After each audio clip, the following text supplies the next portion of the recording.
हाम्रो देशमा केही महिना अगाडि जुन जेनजी प्रोटेस्ट भयो त्यसमा कति धेरै यङ्स्टर्सहरूले आफ्नो ज्यान नै गुमाए होइन। किनभने they just wanted this basic thing that देशबाट करप्सन सकोस्। नाउ होइन, अब इलेक्सन हुँदैछ, उनीहरूको जुन ज्यान गयो त्यसैमाथि नै यो इलेक्सन भइरहेछ होइन। तिनीहरूको नगएको भए मेबी यो इलेक्सन भइरहेको हुन्थेन।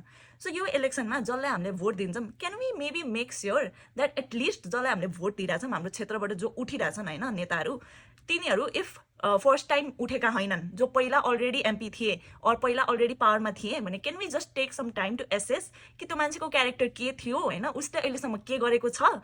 एन्ड युजली आफ्नो क्षेत्र और वरिपरिको जो पोलिटिसियन हुन्छ त्यो क्लिन छ कि छैन, करप्ट छ कि छैन भन्ने चर्चा त हुन्छ नै। So can we make sure that we do not cast a vote, यस्तो मान्छेलाई भोट नदिउँ जो अलरेडी हामीलाई थाहा छ कि करप्ट छ क्या। एटलिस्ट त्यति त let's out of respect for the youngsters who lost their lives होइन, एटलिस्ट यति त गरौँ न यो इलेक्सनमा। यो चाहिँ मेरो मन हो, विचार हो र सोच हो। तपाईँले के सोच्नुहुन्छ यसको बारेमा?